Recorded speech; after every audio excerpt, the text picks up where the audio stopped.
Hello and welcome everyone in another episode of Researchers Celebrity powered by Empowering Science Foundation. Today we have Dr. Punya Nachappa with us. As our researcher celebrity, I would like to introduce Dr. Punya. A brief about her. She has done her bachelor's in agriculture from University of Agricultural Sciences, Bangalore, India. Then she moved for her master's in entomology and she pursued it there at University of Georgia. Following her passion for research, she joined a PhD program in entomology at Kansas State University, where she did a small postdoctoral fellowship, and then she moved to Texas A&M for, again, a brief postdoc. And presently, Dr. Nachappa is associate professor and associate department head at Colorado State University. With this, I would like to welcome Dr. Punya at the platform. Thank you, Dr. Punya. Welcome. Thank you so much, Raja. Please call me Punya. No formalities. Thank Otherwise, I will call you Dr. Raja. So, thank you very much. And now let's start the conversation.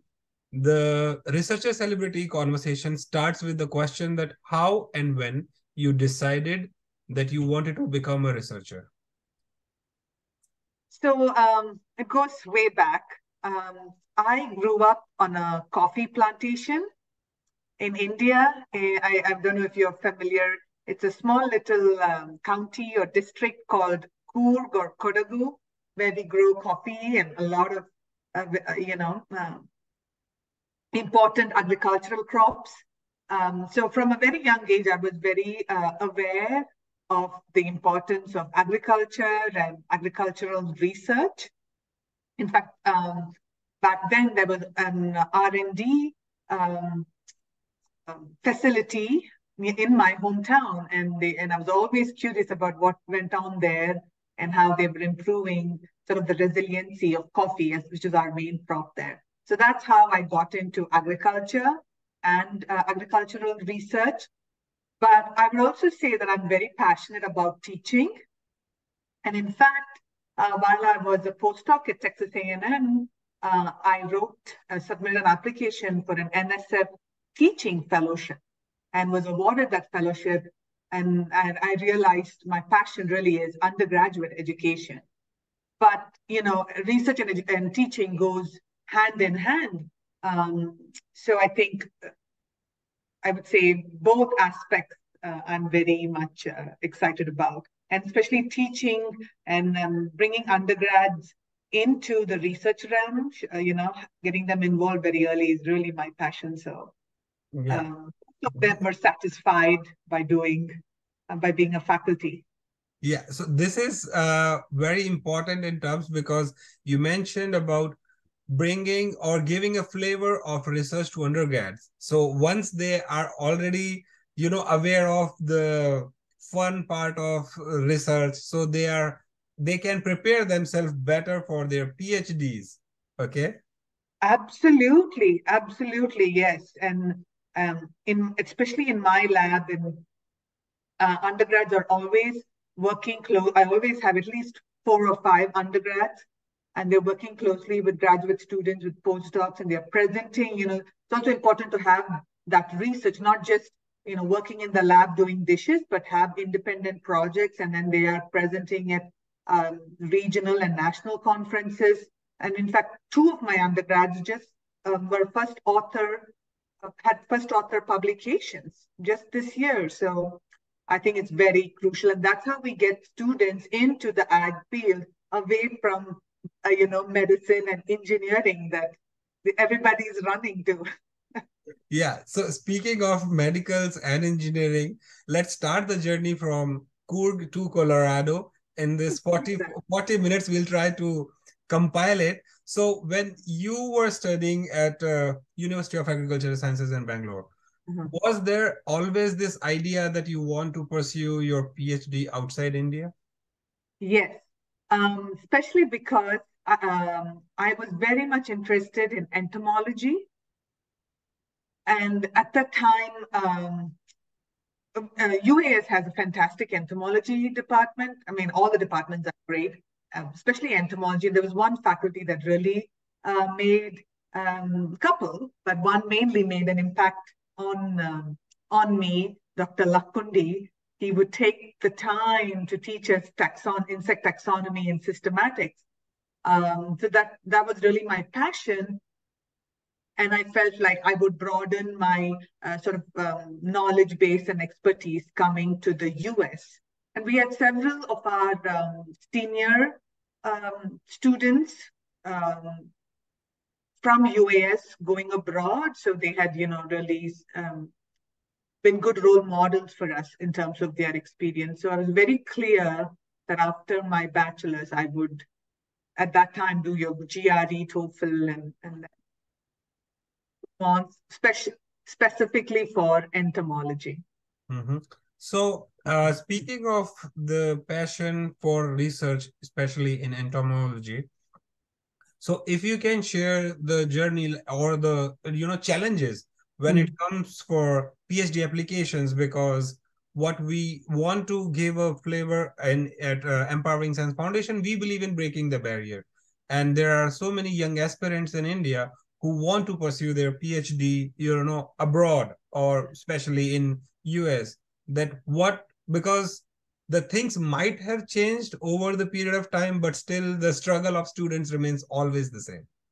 Yes, it's incredibly challenging, and I consider myself very fortunate because I came here in 2002, just after 9/11. So it was a very tough time. They had put almost complete hold on any international visas. There was a very high level of scrutiny, and I think it still continues.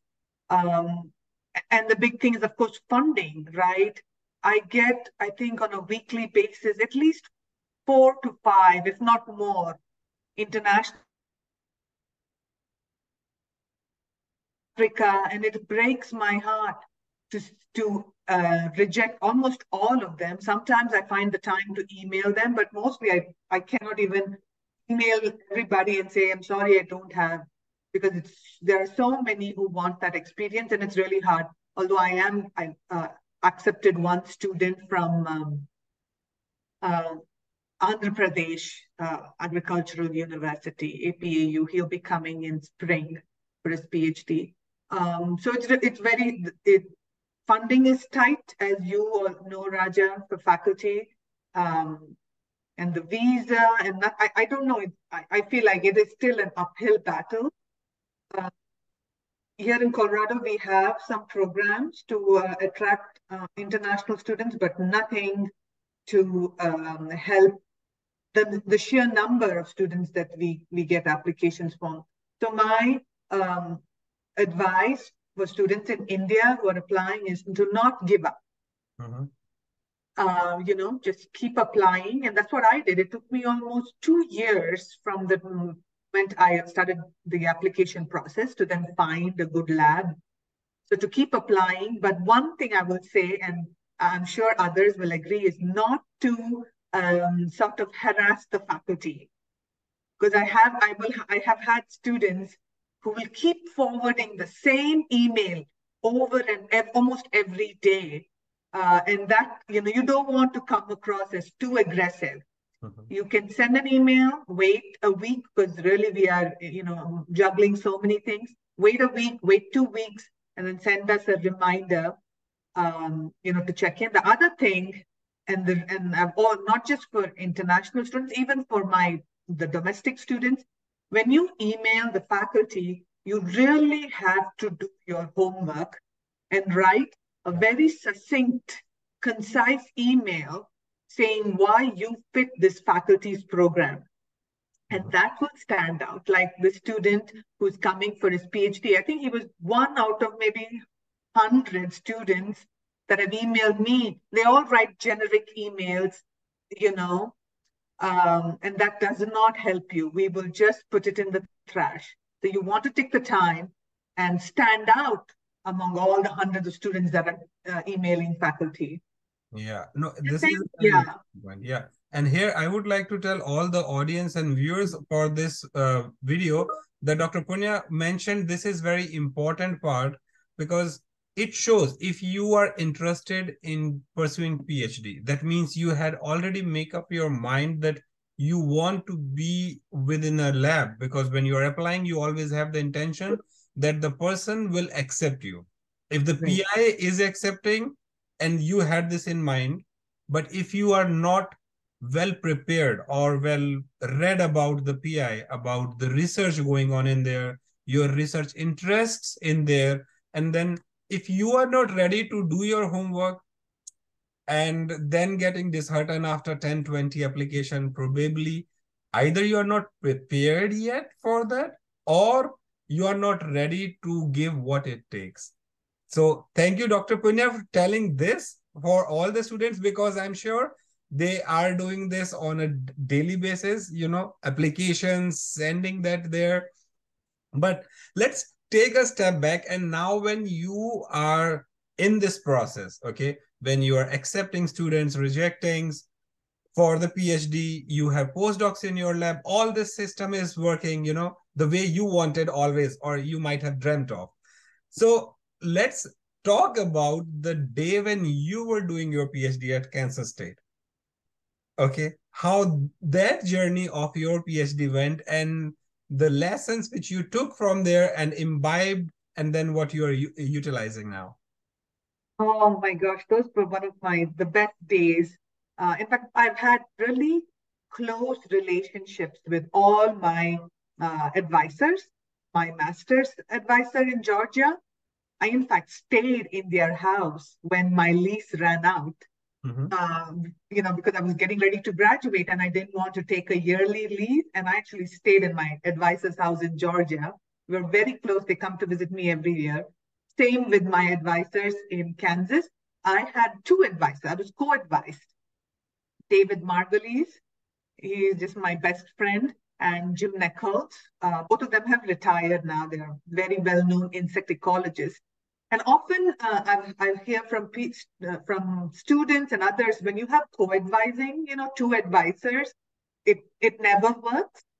But for me, it was just the most amazing experience because David and Jim were best friends. And I, got to benefit from both of them. And the thing I learned that was critical for me is to have this very open relationship uh, with both of them. Like I could walk into their office anytime. And again, and even outside work, they would, um, especially being international and not having any international student, not having anybody around, they would invite me for Thanksgiving. In fact, the whole lab, but I think I was more special because I was international, other holidays. So I tried to have the same sort of culture in my lab. We're very close. We all hang out together, go for beers.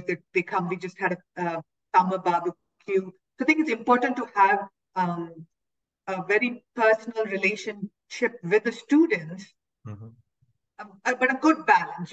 They're not, so they understand that you're always there, but you're also firm in terms of, productivity and getting things done. But if you have an open relationship and you tell them what you expect, and they can tell you that they are having issues or what have you, it's always smoother rather than just being very stern and very formal. So that's what I learned from David and Jim, to have this very close, open relationship, and that's really worked for me. And so it was a fantastic time. And in fact, I got my PhD in 3 years Mm-hmm. because of their support. They had, and the other thing they taught me was to work closely with undergrads. I had like a whole team of undergrads working with me. So I was able to bang out, get through my PhD really fast. And they encouraged me to write a grant proposal. It was an NSF, we call seed grant, and I was actually the lead in that. And it got funded, and they were like, well, now we need you as a postdoc to lead this work. Mm-hmm. So it was incredible. So I learned a lot. They treated me like a colleague in terms of grant writing, mentoring undergrads. And that's how it is in my lab as well. I expose my students to all the different opportunities, and depending upon what they like, there's grant writing, presentations, mentoring students. I learned that from my advisor. And I go to Kansas every 6 months because I have a collaborative project there, and it brings back such sweet memories. Mm-hmm. Yeah, a PhD is really a crucial time, more so than master's, because it's longer, Mm-hmm. and you want to have a good experience. So many students I've seen, even when I was getting my PhD, would quit because they just couldn't do it for 4 years. The relationship with the advisor is not good. You really need a very good support system, especially for international students. So yeah, this brings us to two very important questions, which we'll talk now. The first one is quitting in PhD, because in India, what we have seen Mm-hmm. that people after, all the hard work for 3 years, 4 years, when they quit. So it is tough. And in rarest of the rare cases, what have been seen in India and abroad, like there are cases where students commit suicide, which Right? is the Yes. saddest part. So, what suggestion or guidance you can tell to our viewers here that to, struggle when they are through that phase where nothing is working and they might have imposter syndrome also, that, okay, I don't belong, here. What should they do and what path they should take?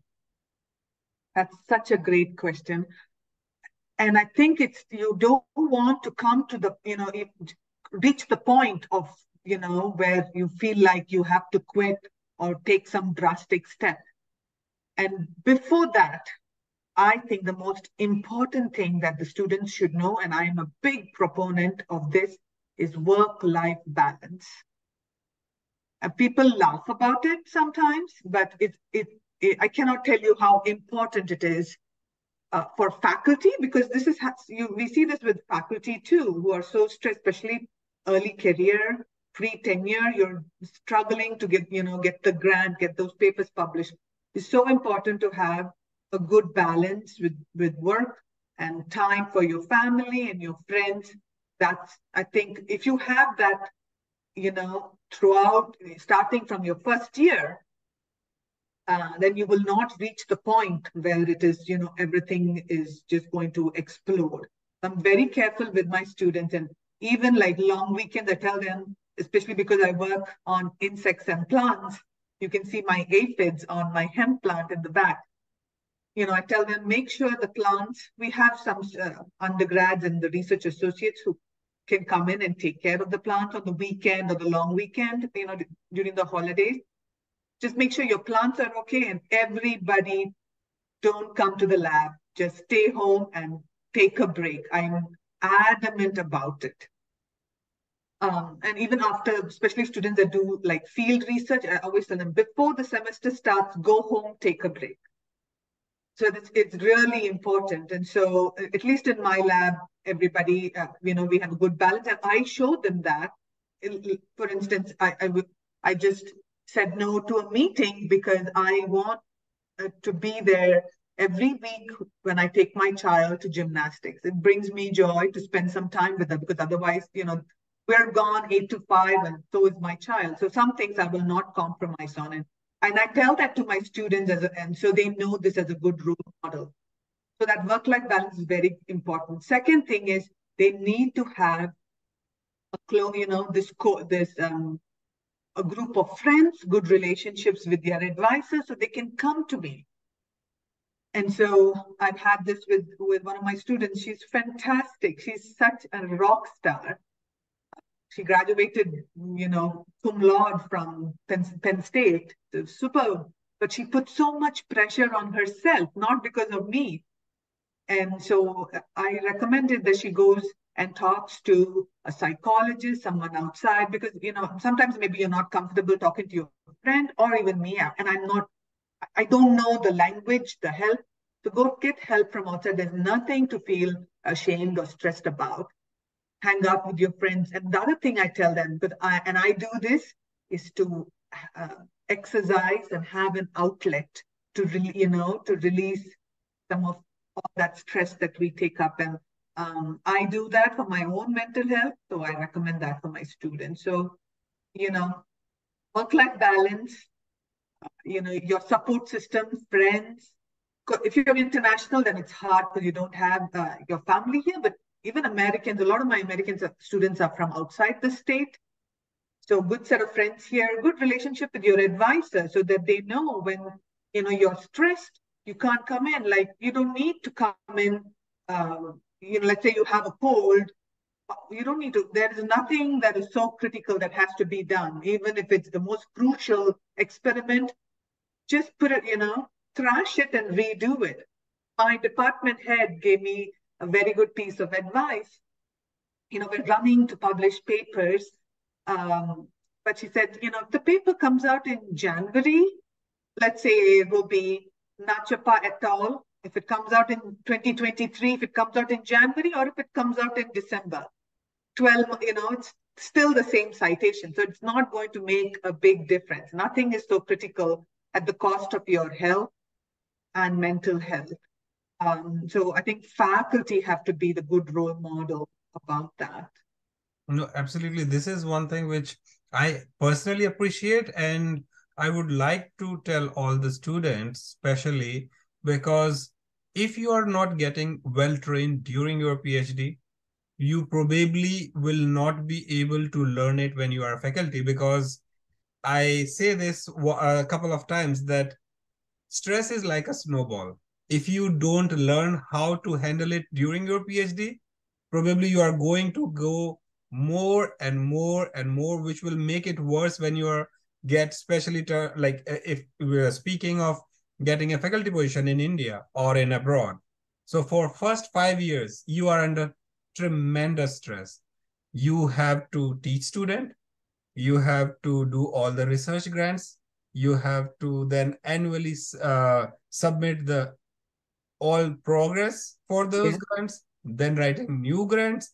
In the meantime, you might have students who are going to graduate, which means PhD thesis.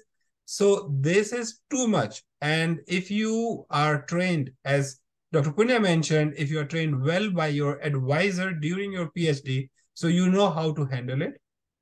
That means now you know how to handle your stress.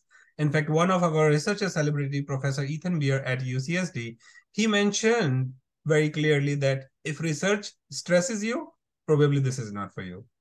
I mostly agree with him, but the only thing which I say that yes, it brings its own set of stress, but you have to make sure that it should not go to acute and shall never go to chronic phase. Right. Can be stressed for a day or two. Sure. Yes. When we have deadlines, like I remember when I visited Texas A&M last week, everybody that I talked to, at least most of the faculty, were all running to submit this. We all had a grant deadline that Friday. So everybody was, or the following Friday, everybody was in that stress. We get that, but you can't have that level of stress. It's not healthy for you. Not at all. So students should know that. And like you said, you need to have that training in your master's and your PhD. But I'm seeing more and more faculty are going that way. But again, it varies. I can only talk for my lab. So let's flip this question. When you were a student, the set of stress, okay, as we talked about, work-life balance, it's different. But now when you're faculty, and even some of the students are, they are going through the motherhood or the parenting during their PhD, and when they are faculty, now it is a lot of it because when you are a student, you are only taking care of, your baby, your family, small one. But now you become a faculty, now you have own set of family in home, and then you are going to the lab where you get all these youngsters, just bachelor's, master's students there, and they are interested and they are so enthusiastic that they just cross that line so many times that because they are enthusiastic about their results, that how do you tackle with that? Let me clarify this question. Cross the line in terms of yeah, they got the result at at at end Oh, of the okay, day. okay. I And they're see. like, okay, yeah, I got this one. Oh no, I love it. And my students, because we are so close and we're all on, group chats and chatting with each other on the phone. Yes, I get texts at all times of the day with PCR images, gel images, and I appreciate that. No, I never, and I tell my students this: no matter what, good or bad, you call me anytime. They, my, one of my research associates, they were out in the field, the truck broke. And the first person he called was me. I was like, put the phone down and call the roadside assist, the CSU roadside assistant. So no, I adore it. That's how I am too. When the paper is accepted or the grant is funded, even if they are not co-PIs, I tell my students. No, That's I think that's important. How absolutely. can we appreciate it all the time? I think we appreciate it. Yeah. So one more thing, which if now I would ask that you mentioned about work-life balance, that what you learn, how you follow, but you have seen, you might have observed this also in, among your colleagues, that some of them are not that lenient as you are. So if a student somehow lands in those labs or with those PIs, because in research, what we know for sure is that there is no golden rule. Some Yeah. students perform really well when there is stress. Some people just perish if you don't put any stress. If you Mm-hmm. just give them all the freedom, they might be of so much of caliber, but it goes to waste just because they don't know which path to go. So here we would like to take this moment to talk about the style of mentorship based on students. That is very true.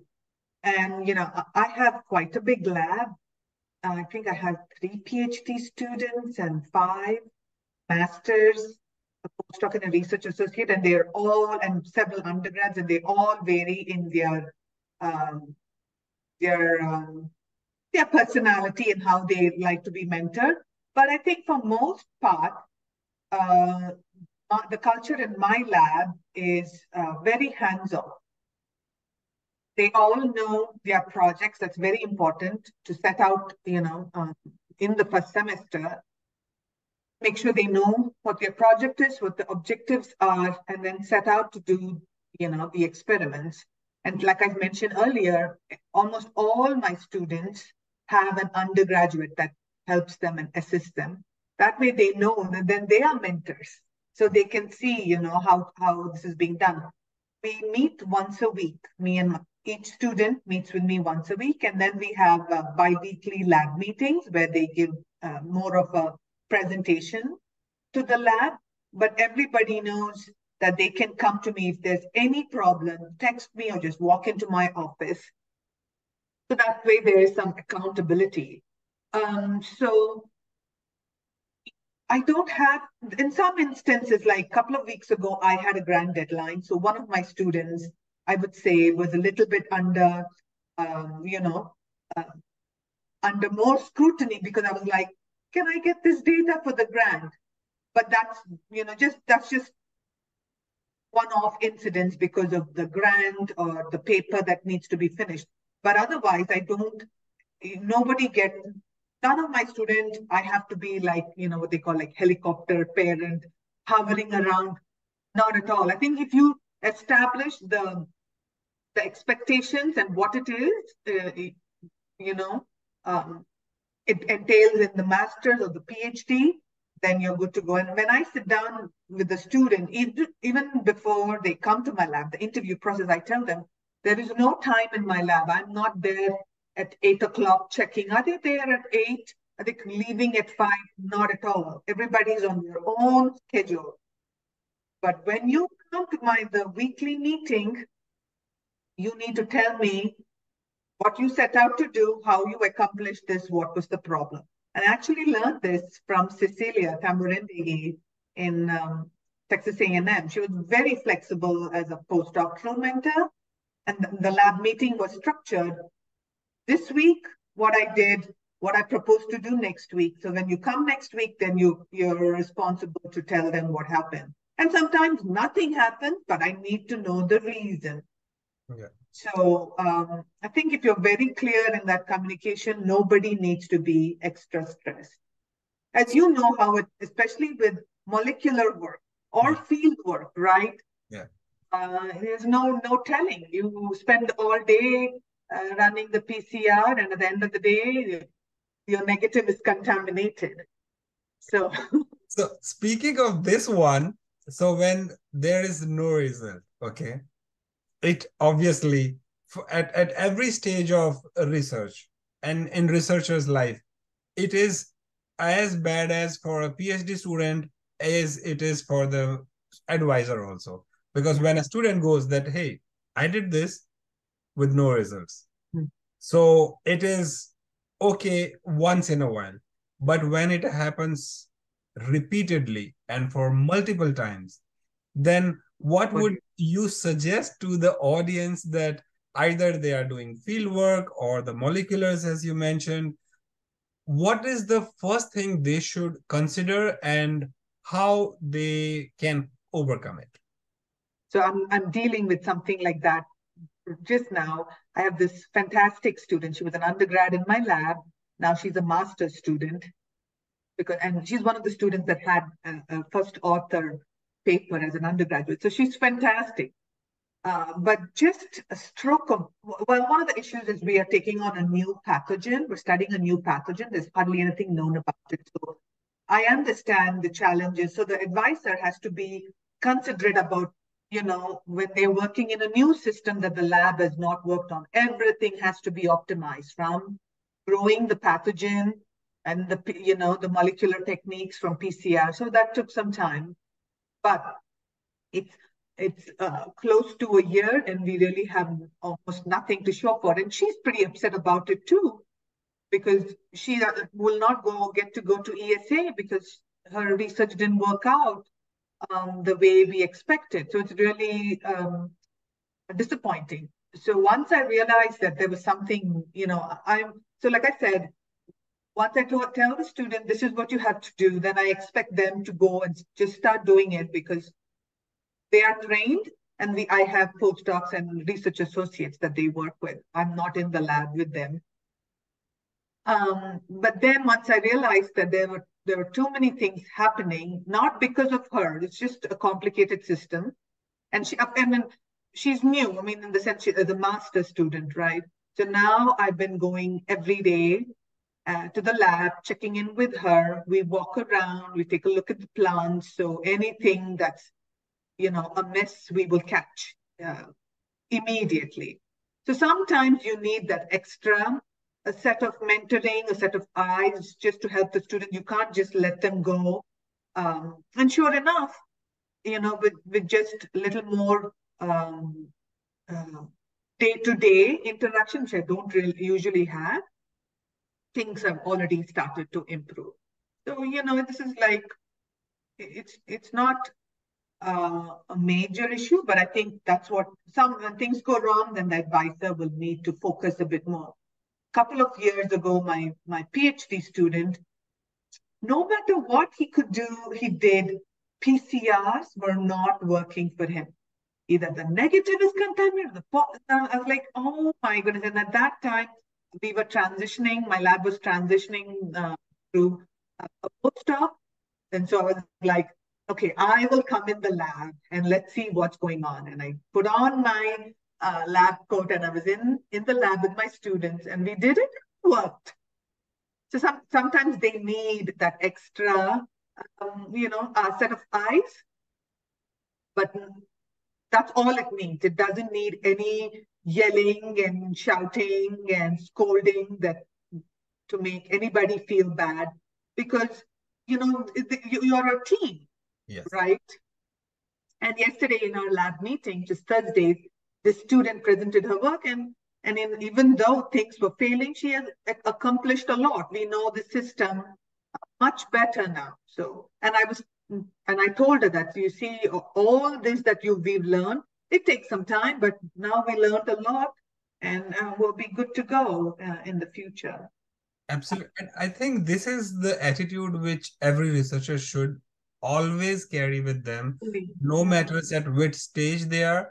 that research is not an individualistic thing. No. It is a teamwork. Teamwork. Even if you are following someone's protocol and you think you are the one who are setting up the PCR or say any experiment, someone has laid the foundation which you are building onto. So it is always a teamwork, even if you are alone in the lab or if you are the only member in the lab in case of early faculties.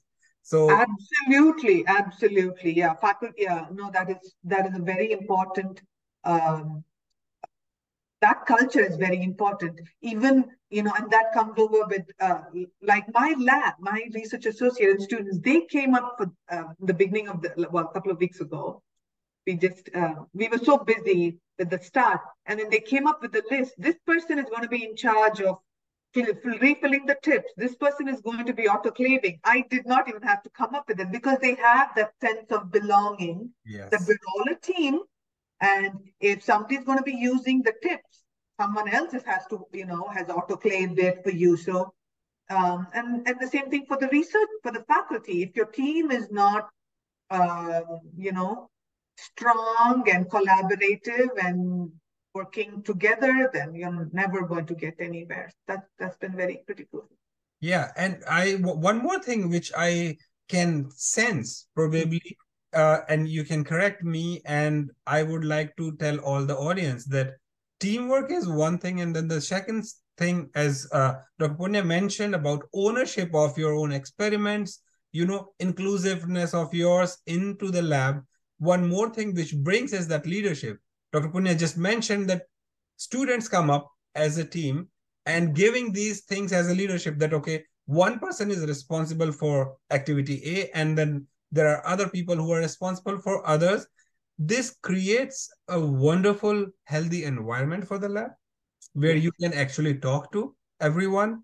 And this can be the most sustainable system when you are struggling with the stress, because now you are free to talk to everyone among yourself. And when you are fortunate enough to have a PI like, or advisor like Dr. Punya, where she's there always, that might or might not be the case for most of the researchers listening to the conversation. But what you can actually establish is, or what you can rely on is your support system. You might have friends outside the lab. You always have, the family, the relatives. It depends that where you feel comfortable. And Dr. Punya also mentioned one very important point that if, as there are, introverts and researchers also, and if you feel that you cannot talk to anyone, counseling is always an option where you should go and take this thing, because you might be passionate about research, but if you are not able to handle it, or if you feel that your stress is going to next level, then it is the time, instead of giving up on research, try to give up on stress, because that's not healthy anyways. So no, not at all, not at yeah. all. Yeah, we've had some. There was one time in my career. This was after I graduated. Well, not graduated. After I completed my postdoc at Texas A&M, I mentioned about my passion for undergraduate education. So I was at an undergraduate teaching institution in Indiana, in Fort Wayne, Indiana. We had a great lab there. In fact, my student there has come back to my lab and is now my postdoc. In any case, there was one student that I missed, and it's one of the biggest regrets of my life, where I was early career faculty and was not as experienced, in my mentoring. Everything was going great. The student was fantastic. But he all of a sudden decided to change his working habits and started to only come in the night. And being, like you probably understood that I'm very flexible sort of a person. And I didn't say anything because when we met for our weekly meeting, he accomplished all the work that was set out to do. Then at the end of the year, he decided that he didn't want to continue doing masters at all. And that was the point for him. And I said, okay. He said, this is not for me. I don't want to do this anymore. And he left the lab. And I was very sad about it because he was brilliant. He's on one of our papers. Have you heard of EPG? You know, where we wire the aphid. It was like a master EPG, aphid wire and EPG analysis student.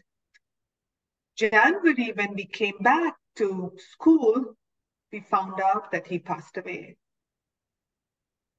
And I just, even to this day, cannot conceive of how I take a lot of that blame. I feel very, very upset about that. So, like you said, nothing is more work, and to come to the point. We don't know how he passed, but to come to that point where then I think he lost lab community, and I don't know what was going on in his personal life. I was in touch with his mother for a while. So yeah, it's really not worth it. So that was a shocking moment. So. So this is for all the students here, whosoever are listening to this conversation. Research or anything, if you are a PhD student or you have done PhD. So we have this saying that if you have sustained PhD, probably there is nothing which can break you now. Okay. But if it is about PhD and somehow you feel that project A is not working, there is one concept that never marry an idea for your PhD. If you think one thing is not working, talk to your advisor, talk to your friends. If you feel that you need to change advisor, please feel free. If you think you need to change the project, talk to your advisor, get on something else. The only and one thing which is prerequisite is your passion for research. If you're passionate, nothing can stop you.